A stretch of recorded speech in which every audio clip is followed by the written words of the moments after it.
Yo. So I'm here looking in the what just broke down. We're talking the waiver wire deadline is about to drop. And the Dodgers and Phillies made a move yesterday. The Dodgers traded, I'm not going to get into complete details, but they traded AJ Ellis, a minor league pitcher, and a player to be named later. I swear the Phillies got the upper hand on this deal. To the Phillies for Carlos Ruiz and cash considerations. Let me look into this trade. Enough about Carlos Ruiz, but AJ Ellis, who happened to catch Clayton Kershaw's last 800 innings. Clayton Kershaw, in his last 800 innings, had an ERA of 1.97.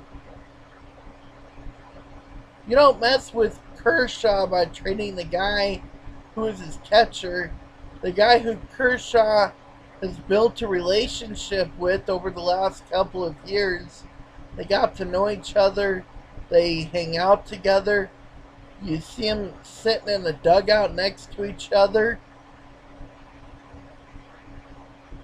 Clayton Kershaw is the Michael Jordan of the Los Angeles Dodgers. Matter of fact, he might be the Michael Jordan of baseball when it comes to pitchers. And you just traded away Scottie Pippen from the Dodgers to the Phillies. Yes, I said it, Scottie Pippen. You just don't mess with that. I mean, there's for a good pitcher, is a good pitcher-catcher relationship in baseball. There has been success when there has been good relationships between pitchers and catchers. Greg Maddux had success with Eddie Perez. When Eddie Perez was catching behind the dish, Greg Maddux had a record of 75-29. And an ERA was 1.97, and the strikeout to walk ratio was 7. That's numbers for you.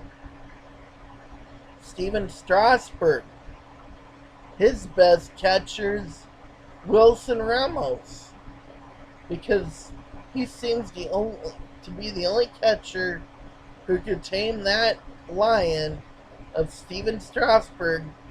Because if you look at the ERAs, the ERA under Wilson Ramos is under 2 when Ramos is catching for Strasburg.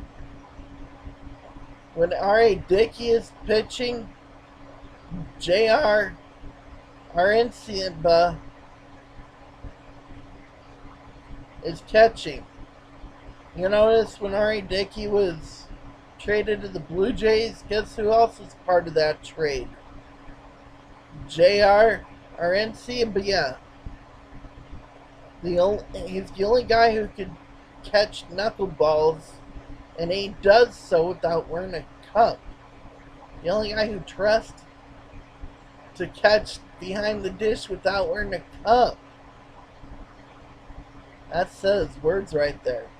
The last World Series run, there was a huge confrontation between AJ Burnett and Jorge Posada, because Burnett liked it when Jose Molina was catching.